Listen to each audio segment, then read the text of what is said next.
Madame, monsieur, bonsoir. C'est avec un réel plaisir que je vous retrouve sur les antennes de Reflet d'Afrique Télévision dans le cadre de cette autre édition de l'entretien. J'ai le plaisir de recevoir un journaliste émérite qu'on ne présente plus sur les plateaux de télévision à la fois au Cameroun, mais également à l'international. Il a longtemps fait les choux gras de la presse, surtout quand on parle de syndicalisme. Il s'appelle Nathaniel Njok, il est le secrétaire général du syndicat national des journalistes du Cameroun. Avec lui, nous allons aborder les questions relatives au syndicalisme, à la profession de journaliste au Cameroun, mais également à la dernière actualité qui tourne autour de la fermeture temporaire d'une télévision camerounaise, notamment Vision 4, et pour tenter d'analyser les conséquences de cette fermeture temporaire. Bonsoir. Bonsoir Thierry.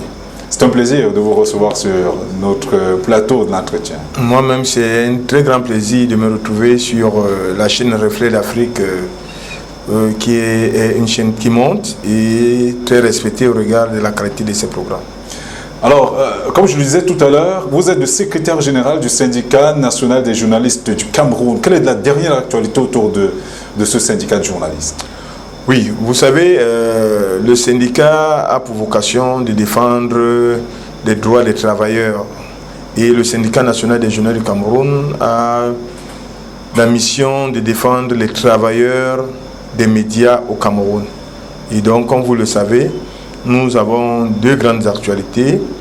Il y a les journalistes emprisonnés ou alors les journalistes disparus, notamment ceux qui ont, comme Ouazizi, dans le cadre de l'affaire anglophone.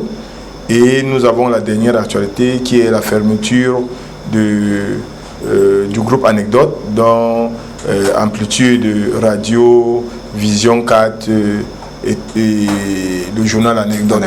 Et pour nous, cette fermeture nous préoccupe à plus d'un titre parce que d'abord il y a une question des emplois. En réalité, nous allons en parler tout à l'heure. Si il y a une question des emplois qui nous préoccupe.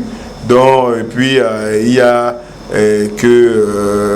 véritablement pour la promotion de la démocratie et les valeurs de liberté d'informer et liberté de la presse, nous sommes toujours très mal à l'aise de voir des journalistes perdre leur emploi et de voir des médias fermés. Alors, quand vous analysez justement, puisque vous êtes d'abord un journaliste, le traitement de l'actualité au Cameroun par les hommes de médias, est-ce que vous avez des raisons d'être fier de ce qui est fait jusqu'ici? Oui, il faut dire que mes raisons sont mitigées. Globalement, je suis très satisfait de ce que font les journalistes camerounais et je constate que les journalistes camerounais sont très talentueux. D'abord, il faut regarder ça sur plusieurs angles. Il faut regarder les conditions de travail dans lesquelles les journalistes camerounais travaillent. Vous savez que nous sommes en Afrique l'un des rares médias qui travaillent, l'un des rares environnements de la presse qui travaille aujourd'hui sans secrétaire de rédaction. Parce que les gens croient que le secrétaire de rédaction n'est que dans la presse écrite. Mais il y a les secrétaires de rédaction en audiovisuel, en télévision, en radio et en presse écrite. Et donc, il devrait avoir même des secrétaires de rédaction dans le cyberjournalisme pour véritablement donner aux lecteurs et ceux qui, à notre cible, la qualité de l'information. Sur ce plan-là, globalement, je suis satisfait. Maintenant, il y a quand même aussi beaucoup de raisons de s'en inquiéter de la dérive que prend la presse camerounaise sur la qualité de certaines productions et sur la liberté de la presse, parce que la liberté de la presse... Restons au niveau de la qualité des productions. Oui, je reste. La qualité des productions... On a mille raisons de se poser des questions. La qualité des productions est arrimée à la liberté de la presse. Parce que pour qu'on ait une qualité du traitement de l'information, il faut qu'on soit dans un environnement où on a l'accès aux sources d'information est garanti et où la liberté de la presse est dans le sens où l'âge du terme est assuré. Or, qu'est-ce qu'on constate aujourd'hui? On constate qu'il y a des dérives, il y a des cas de dérives énormes de certains confrères de certains médias, mais à l'analyse du syndicat, on a constaté que ce sont les médias qui sont souvent tenus soit par les non-professionnels, pas des aventuriers, et qui emploient beaucoup plus des gens qui sont venus se réfugier dans les médias pour fuir la précarité de l'emploi, c'est-à-dire que le chômage et tout ce qui va avec. Donc, on constate, et le disant, je voudrais dire qu'on est arrivé au constat que ces journaux-là sont nés et sont entretenus par certains pontes du régime qui justement attisent la haine et ce qu'on appelle le règlement de compte. C'est entre ces gens qui luttent pour le positionnement, ils essayent de contrôler une certaine presse, cette presse-là, et donc l'amène au chaudron, l'amène au front pour soit discréditer leurs confrères, leurs concurrents politiques, ou alors sur leurs concurrents dans les ambitions d'ascension politique. Donc c'est pourquoi nous disons que oui, il y a une presse qui mérite notre attention, qui nous déshonore. Il y a un traitement de l'information qui nous déshonore. C'est pourquoi, par exemple, au SNJC, nous avons aujourd'hui, à la demande de la Fédération internationale des journalistes, nous avons créé ce qu'on appelle le CONET. Qu'est-ce que signifie? Le CONET qui est le Conseil national de l'Observatoire et des médias. Mais dans ce cas, à quoi sert donc le Conseil national de la communication au Cameroun? Mais on y est arrivé parce que le Conseil national de la communication a montré ses limites, a montré son échec, a échoué. Vous rappelez que ça fait presque plus d'un an qu'ils ne se sont plus réunis. Non, il y a un an qu'ils ne se sont pas réunis. Dernièrement encore, ils ont sorti des décisions à tête chercheuse et ils ont montré que véritablement, ils sont plutôt un bras séculier du pouvoir en place pour essayer de museler la presse camerounaise. Ils ne sortent que par à-coup. Il faudrait que si on a un Conseil national de la communication, qu'on sache de manière bien définie ses sorties et ses méthodes d'action, et pour qu'elles soient neutres. Or, nous avons l'impression que lorsque le traitement d'information est fait par certains médias, notamment à capitaux publics, elles ne s'intéressent pas. Et même quand ce sont des médias à capitaux privés, elles ne s'intéressent que lorsque des pontes de régime se plaignent et motivent leur saisine. Et souvent, les saisines ne sont même pas écrites. Les saisines se font au téléphone. Et donc, c'est ça que nous dénonçons. Nous voulons véritablement une commission nationale de la communication qui est indépendante. Et ça, nous l'avons dit, pour qu'elle soit indépendante, il faut qu'elle soit constituée de manière paritaire, comme ça se fait dans le monde entier. C'est-à-dire qu'elle soit composée des représentants des syndicats, des représentants des patrons des médias, et qu'on ait maintenant des représentants du gouvernement avec lesquels on travaille. Mais est-ce que vous êtes inscrit dans cette dynamique? Est-ce que vous avez engagé des pourparlers entre le syndicat national des jeunes du Cameroun et le comité national de la communication, le Conseil national de la communication, je veux dire? Tout à fait. En 2018, nous avons eu une rencontre avec le directoire du CNC qui s'est déplacé à Douala, qui nous a reçus, et nous lui avons déposé un mémoire pour lui dire comment nous pensions qu'ils peuvent être efficaces. Et nous avons dit que pour crédibiliser, entre autres, il faut reconfigurer le Conseil national de la communication parce que les pairs ne se reconnaissent pas dans la configuration actuelle. C'est le gouvernement qui a nommé des petits amis, des petits copains et des gens qui eux-mêmes se demandent, comme le président dit souvent, il se demande lui-même pourquoi on l'a. Il cherche toujours à savoir pourquoi c'est lui qu'on a nommé à cette mission, à cette présidence. Et puis, il y a nos confrères qui sont dedans, ne représentent aucune organisation. C'est-à-dire qu'ils n'ont pas l'onction et la légitimité des organisations pour laquelle on prétend représenter. Vous aurez souhaité quand même que le Conseil national, le syndicat national des jeunes du Cameroun, par exemple, non, fasse partie? Nous avons dit que si on nous nommait dans ces conditions-là, on ne siégerait pas. Nous disons qu'il faut que ce soit une commission paritaire. Paritaire, c'est-à-dire que même les représentants des syndicats sont élus, ne sont pas désignés par le gouvernement. De manière arbitraire. Ils ne sont pas désignés, sont désignés par les pairs. Oui. On recense les représentants. Et que ceux qui sont représentés là-bas décrochent de la profession. Ils prennent une mise en disponibilité avec leurs médias, le temps de travailler pour la commission, où ils sont payés, ils sont pris en charge. Et nous demandons au Conseil de la communication d'avoir les moyens de sa politique. Parce que le Conseil de la communication, aujourd'hui, n'a pas les moyens de suivre tous les médias. À l'exemple du CNSA en France, qui a la capacité de contrôler tous les médias. Et donc ici, donc il faut qu'elle ait des démembrements. Mais il y a également, dans ce cadre-là, un observatoire au niveau du ministère de la Communication. Quels sont vos rapports? Mais l'observatoire au ministère de la Communication est un observatoire étatique et politique qui n'a pas vocation à servir la presse camerounaise. Elle a vocation à servir le pouvoir, à se maintenir au pouvoir. Et donc, elle n'a pas intérêt véritablement à être objectif. Elle a véritablement un avis subjectif et qui voit dans tout traitement de l'information de manière indépendante toujours une aversité. Or, ce que nous prenons, c'est comme je le dis tout le temps, je ne cesserai de le dire, c'est qu'on ait une véritable liberté de la presse au Cameroun. Alors oui, mais passer justement ce cap-là, et quand on questionne, quand on lit les unes qui paraissent au Cameroun, quand on écoute parfois certains médias audiovisuels, on a comme l'impression que la liberté de la presse au Cameroun n'est pas très loin du libertinage, au point où on a parfois mille et une raisons de se poser des questions sur le rôle véritable des syndicats. Est-ce que vous accompagnez les journalistes camerounais dans l'exercice de leur métier? Mais je refuse que vous ayez cette perception globale de la presse. Elle n'est pas généralisée. C'est vrai que nul n'est pas fait et qu'il y a souvent des égarements. Et ces égarements, mais n'oubliez pas que c'est le train qui arrive en retard qui nous importe. Mais ces égarements, justement, c'est parce qu'on a paupérisé la presse.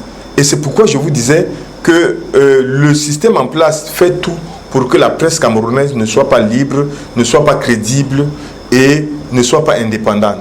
Parce que lorsque nous sommes dans un environnement où il n'y a pas véritablement de subvention à la presse au Cameroun, alors que la presse assure un service public de l'information, de l'éducation et de la communication. Ce sont des missions sociales. Et des missions sociales comme celles-là qui sont régaliennes au gouvernement camerounais qu'on assure. La presse a le devoir, a le droit de bénéficier des subventions. Et surtout qu'aujourd'hui, il y a une redevance audiovisuelle que tous les salariés payent et il faudrait qu'on la répartisse. Davantage. Hein, on devait la répartir de manière transparente.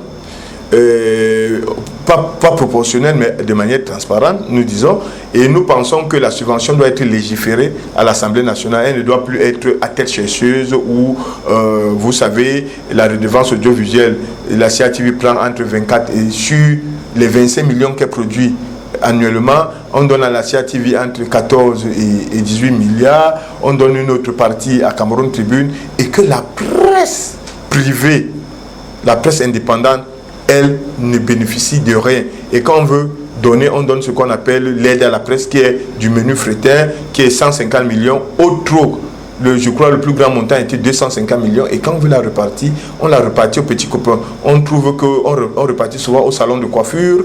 Vous ne direz pas cela, quand même. Mais les listes sont là. Ce sont des journalistes. Non, les listes sont là. On attribue au cybercafé, au truc. Mais après, on va vous dire que c'est des copinages et des coquinages que nous dénonçons. Nous disons que si on veut aider la presse, nous savons la presse qui paraît, nous savons la presse qui émet. À la presse privée est une hérésie. Est une hérésie au Cameroun. Ce n'est pas nous qui le disons, c'est les faits qui sont là. La dernière répartition encore l'a démontré. L'a encore démontré. On ne comprendrait pas pourquoi certains journaux qui sont hebdomadaires sont plus financés ont un montant plus conséquent que des journaux qu'on appelle des quotidiens. Et vous avez constaté que les vrais journaux refusent de postuler à cette démarche. Et quand vous regardez les conditions d'accession à cette aide-là, vous constatez qu'on ne la respecte pas. Parce que vous avez des journaux qui ne paraissent pas, qui ne paraissent que soit 2 semaines avant la distribution de l'aide de la presse, soit 2 semaines après la distribution de l'aide de la presse, et après elles disparaissent. Elles attendent la prochaine aide de la presse. Et sinon, quand elles paraissent même, elles paraissent justement pour être des justiciers, elles paraissent ces gens-là, pour être des commanditaires de certaines personnes, et elles jouent dans le rôle de médias à gage que vous avez dénoncé au départ. Donc nous sommes certainement dessus, mais nous disons que les pontes du régime cessent de financer la presse de manière occulte pour servir des combats qui sont déloyaux. Il faut laisser la presse être véritablement indépendante. Il faut que s'il y a des capitalistes, s'il y a des hommes d'affaires qui veulent mettre l'argent dans la presse, il y a les mécanismes officiels, il y a la publicité, ils ont des entreprises qui accompagnent la presse par la publicité, et nous refusons que les capitalistes soient des patrons de presse.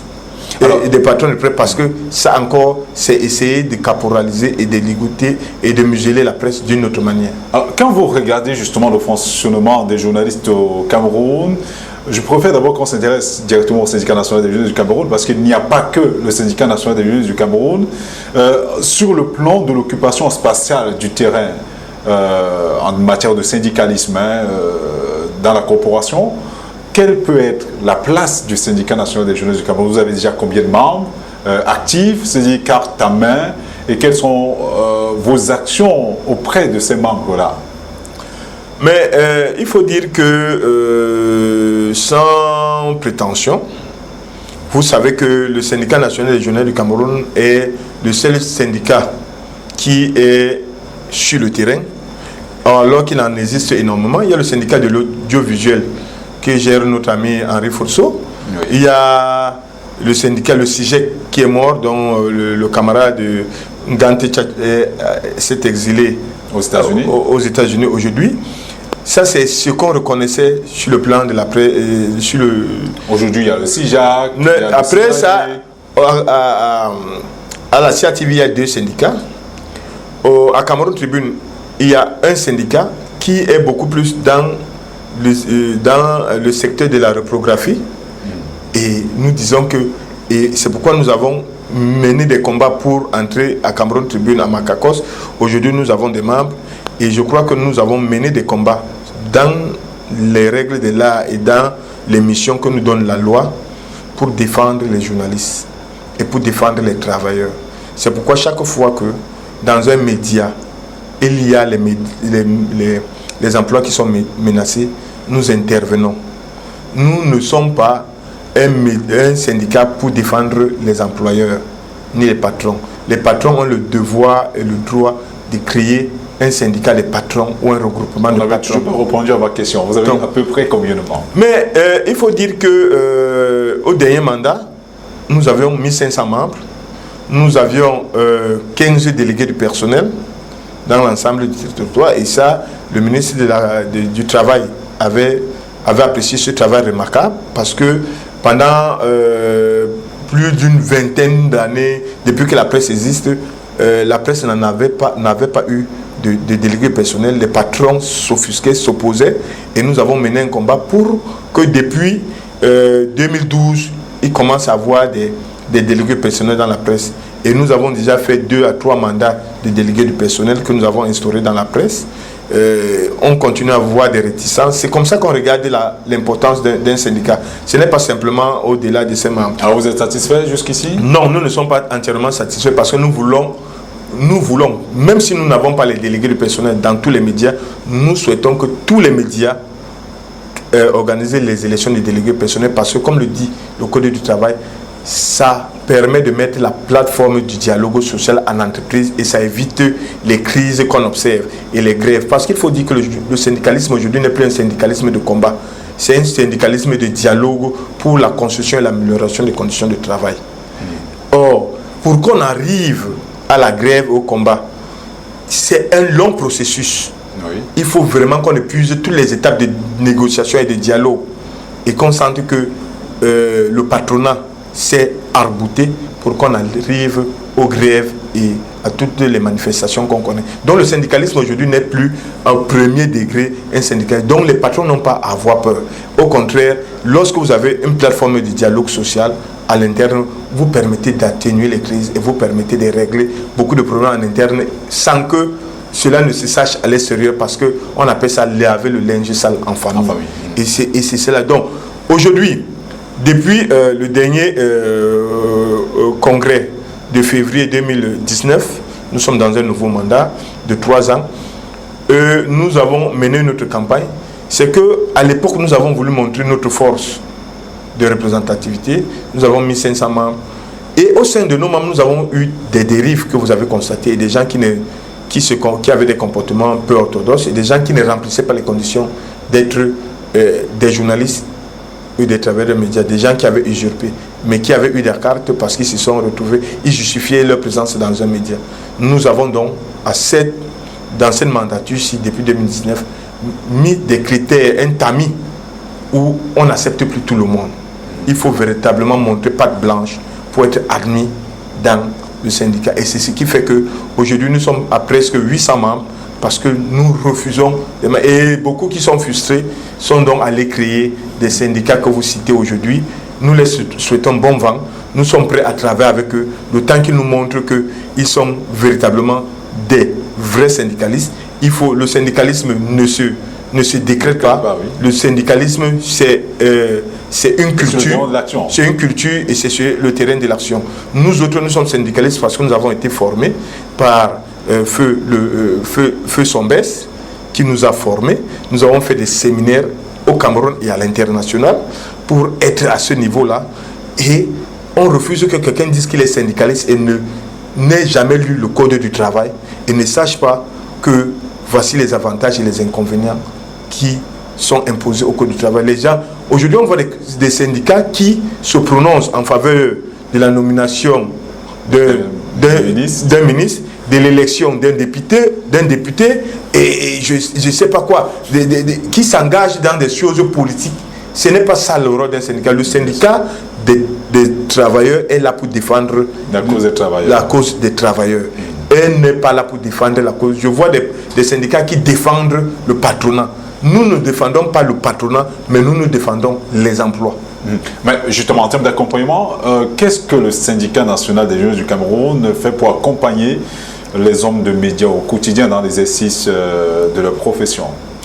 Mais nous mettons en place une assistance juridique pour tous les travailleurs des médias qui ont des problèmes.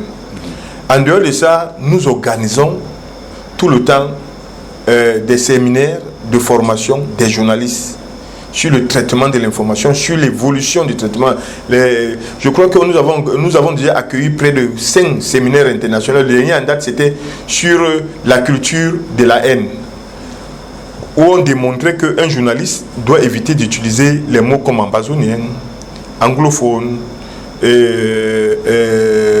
bamileke, les bassa, les bêtis, dans son article ou dans sa présentation, parce que c'est stigmatisant. En fait, tout ce qui est stigmatisant et qui peut susciter la haine et toutes les sortes de frustrations qu'on connaît et les discriminations qu'on connaît. Et aujourd'hui, il est question que le Cameroun rédige un protocole dans ce cadre-là pour amener les journalistes à s'engager, à respecter, d'éviter ce genre de dérives qui est stigmatisant et qui peut, contre notre volonté, amener à des guerres les guerres tribales. Alors, par rapport justement à l'actualité, vous avez parlé tout à l'heure du décès de Samuel Ouazizi, paix à son âme. Qu'est-ce qui a été fait par le syndicat national des journalistes du Cameroun jusqu'ici pour éclairer la lanterne des populations sur ce qui s'est réellement passé? Parce que pour l'instant, le flou persiste encore. Le gouvernement a donné sa position sur les causes réelles ou supposées du décès de Samuel Ouazizi. Par rapport justement à cette actualité-là, à quel niveau se situe le syndicat des journalistes du Cameroun? Le syndicat n'a pas baissé le bras. Nous avons décidé de continuer de tirer la sonnette d'alarme, de sonner le tocsin jusqu'à ce que toute la vérité soit faite sur le cas de la disparition de Samuel Ouazizi, parce qu'aujourd'hui, nous ne pouvons pas confirmer qu'il est décédé, nous ne pouvons pas confirmer qu'il est vivant, nous constatons qu'il est disparu, parce que ni le corps de Ouazizi n'a jamais été présenté, je veux dire sa dépouille, ni le certificat déjà de mort n'a pas été pour définir les causes de son décès. Donc nous sommes dans un flou obscur et les bourreaux de Ouazizi aujourd'hui ont très mal de pouvoir se prononcer. Nous constatons le gouvernement a été clair. Hein, nous constatons que mort de Septisis Sévère, le gouvernement et que le gouvernement et que la famille a refusé le gouvernement ne s'est jamais prononcé officiellement dans cette affaire. Il y a un communiqué quand même du ministère de la Défense. Le communiqué du responsable de la communication du ministère de la Défense ne peut pas engager le ministère de la Défense. Celui qui engage le ministère de la Défense est le ministre. Et donc jusqu'à aujourd'hui, aucun ministre ne s'est prononcé sur le cas Ouazizi, même pas le ministre de la Communication. Donc, et la dernière information qui était sur Ouazizi, c'est l'ambassadeur de France sorti d'une audience qui a annoncé que d'une confidence du président de la République, le président lui a rassuré qu'il y aura une enquête. Vous voyez que jusqu'aujourd'hui, la commission d'enquête n'a pas été mise sur place. La commission d'enquête, aucune enquête n'est indépendante, n'a été menée, aucun résultat n'est mené. Nous comprenons que les collaborateurs du chef de l'État empêchent que cette enquête soit faite. À un moment, il y a eu des lesbroufs où on disait que on va que la famille avait abandonné le corps à la mort. Nous, au syndicat et la famille et nos avocats, nous avons mené des actions pour aller voir le corps à la mort. Et jusqu'aujourd'hui, on ne nous a pas permis d'aller voir ce corps.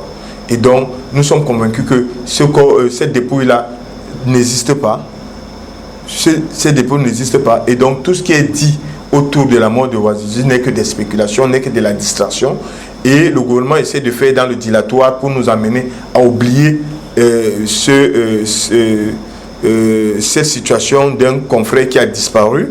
Et vous avez vu que la DRS est sortie chez un confrère. Le responsable de la communication a dit que il y a un autre journaliste qui est en prison et que entre Ouazizi et lui, il y avait une échelle de 1 sur 100.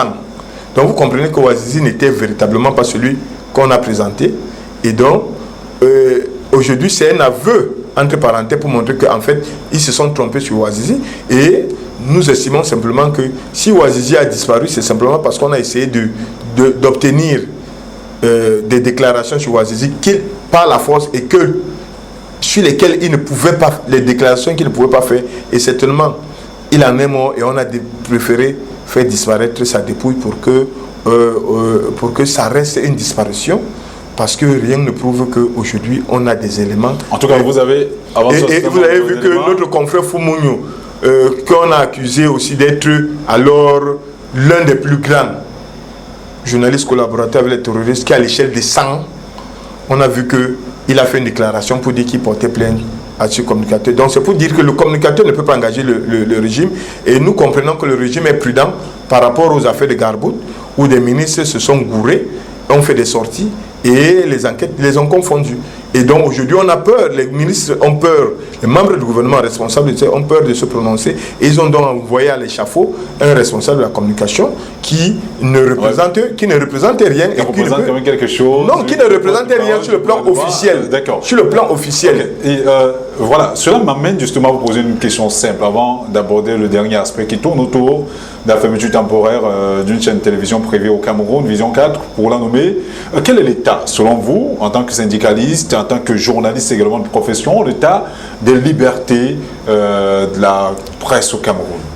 Je préfère dire des libertés. Oui, parce qu'il faut dire des libertés de la presse. Il faut simplement dire que l'état des libertés de la presse au Cameroun est en régression. Nos aînés, et nous avons la chance d'avoir, comme moi, 30 ans de métier, d'avoir participé aux dernières batailles de ces aînés-là, qui ont obtenu, avec beaucoup de sacrifices, après beaucoup de combats et d'énergie, une avancée sur la liberté de la presse au sortir des années 90. Mais nous constatons que les laboratoires, les officines du régime ont compris qu'après avoir neutralisé les partis politiques, il ne restait que la presse crédible qui, pour elle, était une véritable opposition parce qu'elle était libre et indépendante, elle donnait la vérité de l'information. Et ça dérangeait les pontes du régime et ils se sont décidés donc aujourd'hui à s'attaquer, à museler. Donc la situation, le tas d'avancement des libertés de la presse au Cameroun, entre 90 aujourd'hui, on voit qu'on est retourné aux années 70. C'est-à-dire qu'il y a une grosse régression. Aujourd'hui, elle est très grave. Ce que les chantons vous basez pour le dire, parce que je l'ai dit tout à l'heure, quand on écoute les médias audiovisuels, quand on lit la presse au Cameroun, on a comme l'impression que la liberté de la presse au Cameroun a pris plutôt du galon, parce qu'aujourd'hui, les unes font fraude quand même. Mais les unes sont, je dis, ces unes-là sont des unes des médias et des financements des pontes de régime. Parce que je vais vous dire, nous sommes aussi offusqués que tous les lundis, vous allez constater que tous les lundis, je le dis, vous allez constater qu'il y a au moins 10 journaux qui ont la même une, qui ont les mêmes articles. Ça, c'est une honte de la presse au Cameroun. C'est une véritable honte de la presse. Les mêmes unes, les mêmes articles qui sont commandités, rédigés quelque part et qui sont publiés dans tous les médias. Je dis que oui, on connaît le principe de la... On peut juger on connaît le principe des tirs groupés, mais au moins que chaque journaliste ait fait son enquête et soit allé avec sa sensibilité, mais pas avec les mêmes articles. Donc, cela nous demande quand même... Non, ce n'est pas ça. Ce n'est pas ça. L'état de la liberté... Quel est le prisme, sur quel prisme vous vous fondez justement pour analyser le degré de liberté Le degré de liberté de la presse, d'abord, s'analyse sur l'accès aux sources d'information. Oui. Elle s'évalue sur l'indépendance de la presse. La presse au Cameroun n'est pas indépendante. Tous les médias audiovisuels fonctionnent avec une épée de Damoclès sur leur tête. C'est-à-dire qu'ils ont une autorisation, entre guillemets, provisoire. Et donc, quand ça existe même, hein, parce qu'il y a plusieurs... Quand vous-même vous dites quand ça existe, donc vous comprenez que le gouvernement peut décider à tout moment de fermer un média. Aujourd'hui, vous comprenez que le musulman de la presse et l'interpellation, les condamnations des journalistes sont récurrentes, les procès ne sont pas équitables, et même les arrestations, aujourd'hui les arrestations sont arbitraires. Il n'y a plus d'enlèvement des journalistes au Cameroun comme si on était dans des pays du Golfe. Vous parlez d'enlèvement des journalistes, vous avez des cas?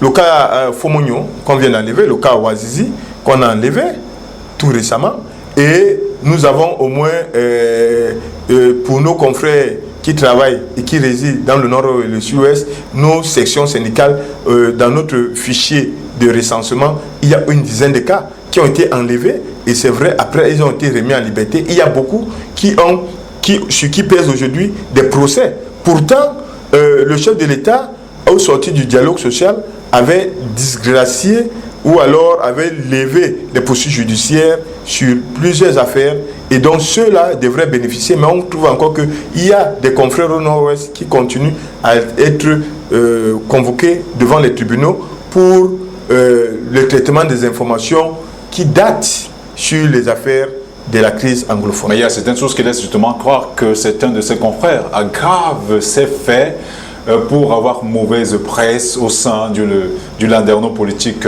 camerounais. Enfin, pourquoi pas de demander l'exil. Beaucoup ont réussi à le faire et beaucoup aujourd'hui sont devenus des ennemis, entre guillemets, du gouvernement camerounais à l'extérieur. Quand on regarde cela, est-ce qu'on a de fortes raisons de se bomber le torse? J'en conviens avec vous, mais c'est le gouvernement qui a favorisé cette situation. Comment? Mais si simplement, dans un pays comme le nôtre, vous refusez aux journalistes d'avoir accès à l'information, lorsque vous avez une information sur les attaques de Boko Haram, lorsque vous avez une information sur les cas des sécessionnistes, si vous saisissez une source gouvernementale, je veux dire militaire, qui est sur le terrain ou au ministère de la Défense, elle va se rétracter. On va vous dire d'écrire des procédures, on va vous faire du dilatoire, Pour avoir une information que vous voulez traiter dans les 48 heures, on vous demande d'attendre 6 mois pour avoir une réponse qui n'arrivera pas. Et en ce moment, qu'est-ce que vous voulez que les journalistes fassent? Les journalistes vont se contenter de la première source d'information qu'elle a, qui peut être une source manipulée. On le connaît. C'est pourquoi on nous oblige de confronter les sources. Mais il faut donc qu'on ait l'accès aux sources d'information. Il faut que le gouvernement n'ait pas peur de donner l'information officielle et qu'elle se prononce de temps en temps. Aujourd'hui, nous avons, avec des associations de médias comme ADICI, nous avons fait un plaidoyer pour que les parlementaires votent une loi sur l'accès à l'information pour que toute personne qui a l'information ait l'obligation de la donner. Vous savez que si vous voulez les statistiques aujourd'hui aux statistiques nationales, vous devez débourser beaucoup d'argent pour avoir accès à des simples informations. C'est autant de choses qui empêchent les journalistes de faire leur travail. Donc, dans ce degré-là, les journalistes sont obligés, c'est-à-dire d'avoir la première information. Vous ne pouvez pas arriver, parce que le journaliste n'est pas là pour être là quand il y a événement. Le journaliste vient après les faits, mais il a le devoir de les recouper. Quand vous venez, vous trouvez qu'il y a meurtre quelque part, vous trouvez la police, vous enquêtez, le voisinage vous donne la version des faits. Maintenant, la police qui était là a mené les enquêtes. Vous allez vers la police se rétracte. Elle ne vous donne aucun indice. Vous voulez que le journaliste fasse quoi? Qui ne traite pas l'information, il est obligé de traiter l'information au conditionnel. Et donc, maintenant, l'autre cas que vous évoquez, oui, il y a beaucoup de dérives, mais je dis que c'est parce que la presse est paupérisée, elle n'est pas financée. Vous savez qu'une presse comme la CIA TV, qui a 80% de la redevance audiovisuelle, qui perçoit 80%, 70 à 80% de la redevance audiovisuelle, en Europe, ne devrait pas être prioritaire sur le marché de la publicité. Le marché de la publicité devait être redéfini aux autres annonceurs. Vous allez constater que les gros annonceurs que nous avons au Cameroun commencent d'abord par annoncer à Cameroun Tribune, commencent par annoncer à la CIA TV. Mais c'est de la volonté de ces annonceurs parce que... Non, ce n'est pas la volonté de ces annonceurs. Peut-être parce que, en termes de tribune... Non, à la vérité, vous ne pouvez pas me dire que ces médias-là ont une forte audience que la presse indépendante aujourd'hui qui atteint les cibles et qui a l'assentiment de la majorité des populations. C'est pourquoi je dis que oui, vous pouvez dire, mais c'est parce que ces gens-là ont le sentiment, et je crois qu'il y a des lettres non écrites qui font état que ces sociétés-là ont le devoir, je crois un devoir social, de soutenir les médias étatiques pour pouvoir elles-mêmes exister et pour que leur autorisation perdure ou soit renouvelée. Pourquoi les médias comme cela ne soutiendraient pas la télévision Reflet d'Afrique, ne soutiendraient pas une autre télévision? Pourquoi est-ce que vous n'avez même pas une publicité par mois des grands annonceurs? Je ne vais pas les citer. Il y a même d'autres grands annonceurs, des multinationales qui se font énormément d'argent au Cameroun et qui refusent d'annoncer, qui n'annoncent pas sur l'année, qui n'annoncent pas du tout et qui rapatrient plutôt les capitaux. Mais la faute là, qui devrait justement réguler? Mais la faute au pouvoir public qui ne régule pas, qui a un devoir de régulation. Et parce que les pouvoirs publics refusent de s'entourer des comités tripartites. Dans d'autres pays, ça se fait parce qu'on le fait avec des comités tripartites. Parce que M. Thierry Nyopé, on ne peut pas, dans l'environnement camerounais aujourd'hui, dire que nos confrères qui sont dans la bureaucratie, dont la plupart n'ont pas fait le terrain, qui sont dans le ministère de la Communication et dans tous les autres ministères, ne peuvent pas avoir la même appréhension que vous avez du terrain. Oui. Et donc, si on ne met pas des comités, dites-moi, quel est le comité qui est au ministère de la Communication qui prend en compte les représentations corporatistes au Cameroun pour discuter, pour avoir la réalité de terrain? Quelles sont les assises que vous avez déjà entendues entre le patronat des médias et ceux qui gèrent les ministères de tutelle? Il faut ces rencontres régulières pour qu'on vous donne le reflet de la situation réelle du terrain, pour que ces décideurs-là prennent les vraies décisions. Mais vous ne pouvez pas rester dans un pays 10 ans, 20 ans. C'est à peine si le ministre de la Communication, le ministre du Travail a déjà rencontré des secteurs d'activité et déjà descendu dans un média privé pour toucher du doigt la réalité dans les conditions dans lesquelles les travailleurs, dans quelles conditions ils sont. vous savez qu'il y a la convention collective qui n'est pas appliquée au Cameroun. On voulait en parler. Depuis qu'elle a été votée. Mais ce n'est pas la faute à l'État. En 2007. Le presse également ne. Non. Quels sont les moyens que l'État a dans tous les secteurs d'activité où les conventions collectives sont appliquées, elles sont appliquées parce que le gouvernement y veille. Parce que le gouvernement y veille et en fait une conditionnalité. Voilà, et je vous dis, à toute analyse, toute proportion gardée, on a constaté, on a analysé avec les experts internationaux que si la convention collective était respectée dans un premier temps au Cameroun, la presse serait meilleure. Parce qu'aucun patron de presse ne pouvait recruter un médiocre pour le payer 500 000 francs. Aucun patron de presse ne peut se permettre de nommer un enfant, un jeune confrère qui sort de l'école, qui n'a aucune expérience, rédacteur en chef, grand reporter, des titres ronflants.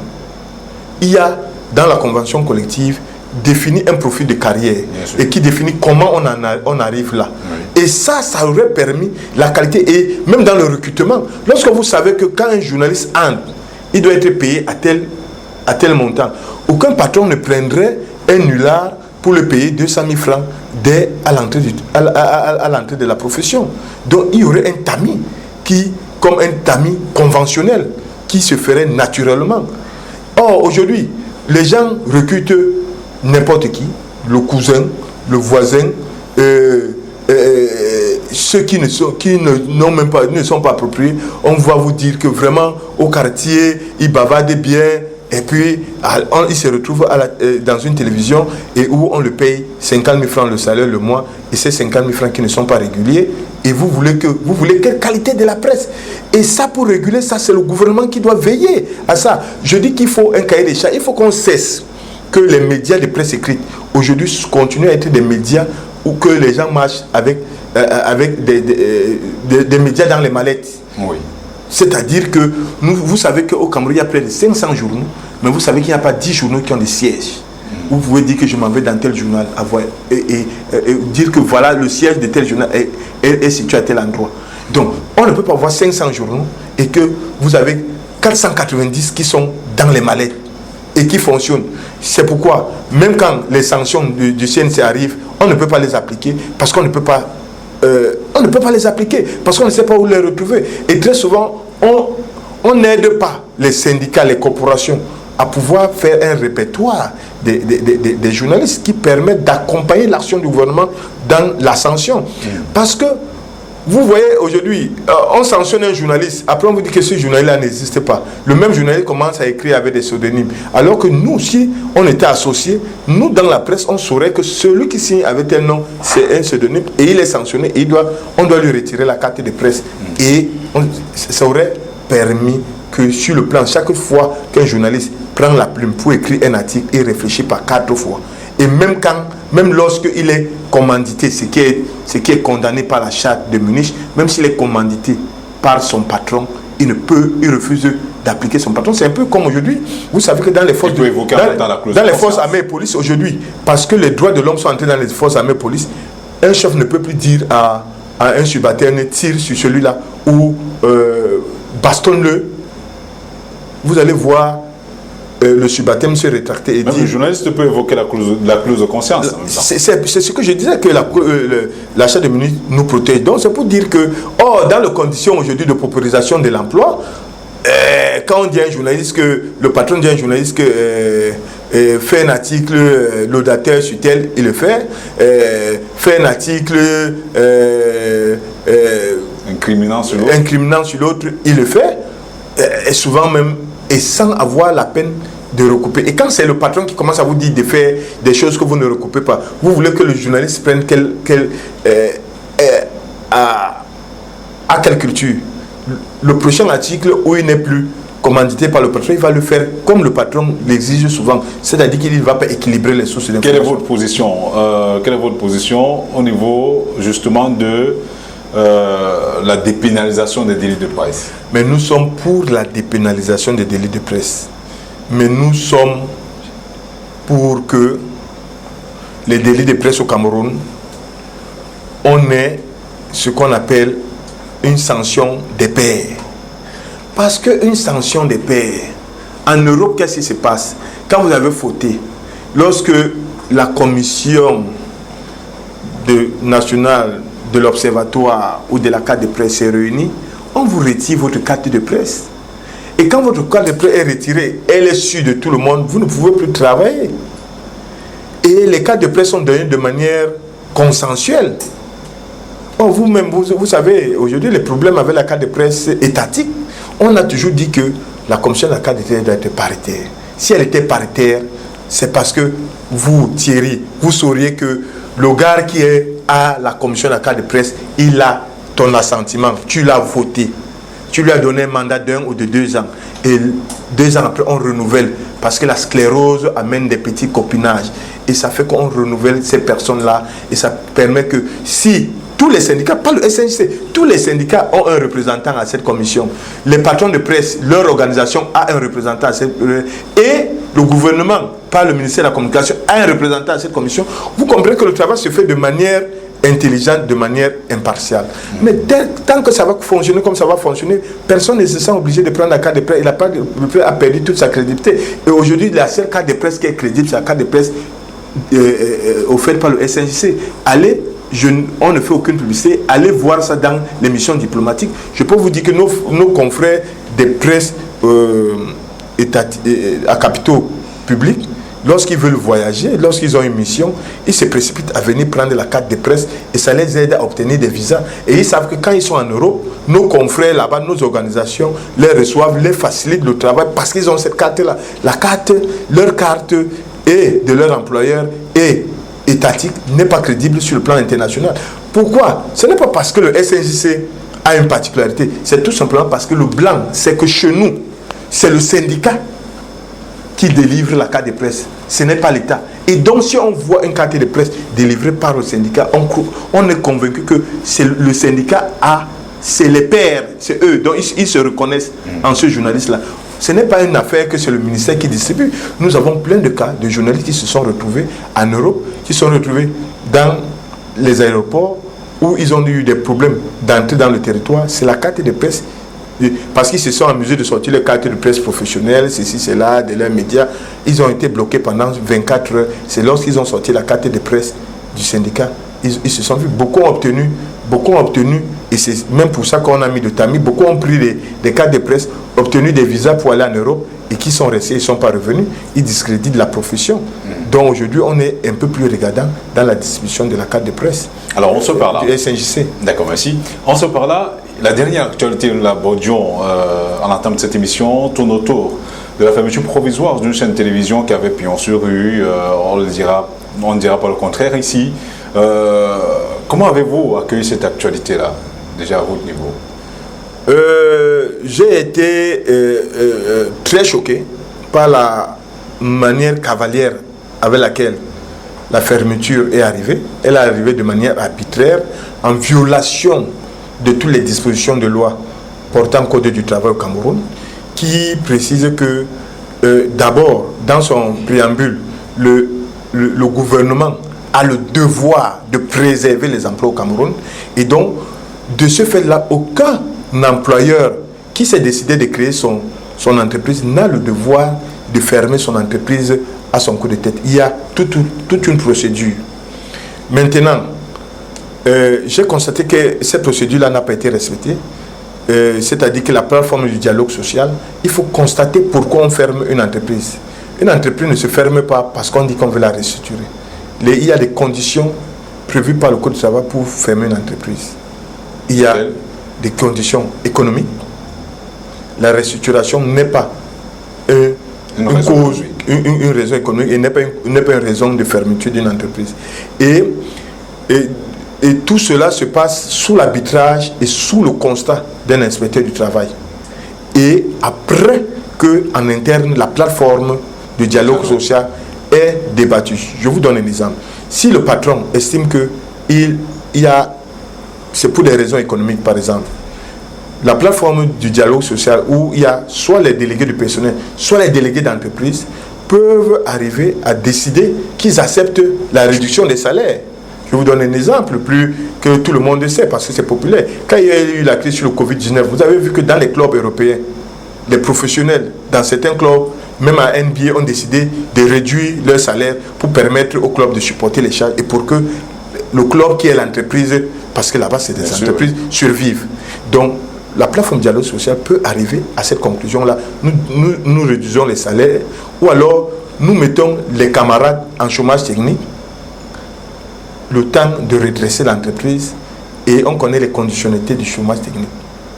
Pour vous, toutes ces conditions n'ont pas été respectées. Toutes ces conditions n'ont pas été respectées. Toutes ces conditions n'ont pas été respectées parce que on devait d'abord mettre les gens. Aujourd'hui, on dit que les gens sont au quartier. Dans quelle base ils sont au quartier? Les contrats sont en rupture et ils vont continuer à être payés. Dans quelles conditions ils vont être payés? Ils ont la totalité de leur salaire ou ils auront les salaires de chômage technique. Ce ne sont pas des choses qui se discutent quand même sur la plateforme. Non, quand on commence à faire un communiqué pour dire qu'on a restructuré, on définit tout. Parce que l'emploi est la première chose qu'une entreprise doit préserver, doit garantir. Et puis, c'est les pères de famille. Sur le plan social, ça a des incidences énormes. Alors, le fait qu'on leur ait demandé de revenir à l'ouverture avec leur CV actualisé pour voir s'ils font partie de la shortlist retenue, le fait qu'on ait demandé à certains de remettre les clés de véhicules et des téléphones, est-ce que cela suppose un licenciement d'une manière ou d'une autre abusive? C'est un licenciement, un déguisé, deux abusif. C'est le licenciement, un déguisé, deux abusif. Pourquoi? Et donc, mais parce que ça n'a respecté aucun critère. Un licenciement, il faut d'abord dire qu'il y a des mesures, il y a des critères de licenciement. Pour licencier un employé, il faut passer par un conseil de discipline. Et puis quand on licencie un employé, on peut le licencier. On peut arriver à un licenciement parce que le redressement économique, les mesures de redressement économique n'ont pas marché. Donc, comment mettre les gens en congé technique? Et quand on met les gens, quand on licencie les gens, on doit payer leurs droits. Ici, là, nenni sur les droits des travailleurs de ce groupe-là. Quels sont les droits? Est-ce qu'on les paye les indemnités? Il faut les payer leurs indemnités de licenciement. S'il y a les aérés, on doit les payer les aérés de travail. Donc tout ça doit être pris en compte. Et tout ça doit se faire autour sous l'arbitrage d'un inspecteur de travail. Alors, vous, justement, en tant que syndicaliste, surtout, l'un des meilleurs, comme vous l'avez d'ailleurs décrit tout au long de cet entretien, au Cameroun, quelles sont les dispositions que vous avez prises pour accompagner? Est-ce que, en fait, je suppose que certains employés de cette entreprise-là sont membres de votre syndicat. Quels sont les moyens? Quelle est la batterie de mesures que vous avez prises justement pour accompagner ces employés-là? Il y a un véritable problème au Cameroun. Vous savez que à plusieurs reprises déjà, pour sauver et protéger les emplois dans ce groupe d'entreprises, le syndicat s'est prononcé et a pris sur des actes que le patronat de cette entreprise prenait contre des employés. Et souvent des employés qui nous avaient traités de tous les noms d'oiseaux. Il y avait des discours dithyrambiques à notre égard. Mais cela ne nous a pas empêchés parce qu'on regardait, on voyait ça arriver. Pour protéger les emplois, nous sommes allés défendre les emplois. Pas ces employés-là qui étaient menacés. Mais on voyait derrière cette cabale, derrière 1 ou 2, 3 employés, on voyait toute la structure, tous les emplois menacés. Et donc on refusait que les licenciements continuent à être arbitraires, les arrestations continuent à être arbitraires. Nous avons mené des actions. Maintenant, on a aussi un problème. C'est qu'il faut que les journalistes et les travailleurs de médias cessent d'être amorphes, cessent d'être des mauviettes. Nous avons des membres qui sont syndiqués là-bas. Mais vous allez constater qu'aucun de nos membres ne nous a véritablement saisis pour nous présenter la situation, afin que le syndicat se prononce. Le syndicat, on n'a pas la science infuse. Nous ne sommes pas des voyants. Nous ne pouvons pas savoir les conditions. Il faut qu'on ait tous les contours pour se prononcer. Et nous, au syndicat, nous sommes justement en train de mener une enquête pour voir dans quelle mesure engager une action pour défendre les emplois et défendre les travailleurs de ces médias-là. Mais il faut vous dire pour le moment que c'est le clair obscur. Les journalistes refusent. Vous savez, dans la précarité de l'emploi, beaucoup préfèrent, ne veulent pas qu'on dise que... Acquis, hein. Ils veulent avoir l'impression de garder les acquis. Parce qu'ils ne sont même pas sûrs de rebondir. Et en espérant rebondir. Pourtant, j'ai des récriminations propres avec ce média, que j'ai estimé que ce média avait souvent des traitements de l'information qui ressemblaient à des... on fera le procès de Vision 4 ici. On parlait du licenciement, voilà. Donc j'ai des récriminations dans le traitement de l'information dans ce média. On en a parlé. Mais pour autant... On en a parlé. En fait, ce n'est pas l'apanage de Vision 4, encore moins des autres médias. Voilà. En fait, l'ensemble de la corporation. Voilà. Monsieur Nathalie Ndiok, vous êtes secrétaire national du syndicat des journalistes, du secrétaire général, je crois, du syndicat national des journalistes du Cameroun. Merci d'avoir été des nôtres. Merci d'avoir accepté notre invitation. C'est un plaisir de vous avoir sur notre plateau et dans nos locaux. C'est nous qui remercions Reflet d'Afrique de nous avoir reçus, de nous avoir donné l'occasion d'éclairer les travailleurs et de les sensibiliser. Mais nous savons aussi que le patron de Reflet d'Afrique, avec lequel nous avons cheminé, nous avons mené d'autres combats que nous avons plus ou moins gagnés ailleurs, dans d'autres entreprises, lorsqu'il était employé. Et donc, vous savez ce que nous pouvons faire et nous ne demandons qu'aux journalistes aujourd'hui de ne pas avoir peur. Le problème des journalistes au Cameroun, c'est qu'ils ne se syndicalisent pas, ils ne se cultivent pas à s'approprier les lois du travail et ils sont très amorphes. Ils refusent de défendre leur cause. Personne ne va venir défendre votre cause. Comme Aimé Césaire disait, il ne faut pas être de ce peuple-là qui a peur de faire fou. Il faut savoir réclamer, défendre ses droits dans la légalité, dans le respect. Alors, c'est sur ces sages paroles, justement, que nous mettons un terme à cette autre édition d'entretien sur Reflet d'Afrique Télévision. Madame, Monsieur, merci de nous avoir suivis. On espère vous retrouver très bientôt sur ces mêmes antennes pour une autre édition. Merci, au revoir.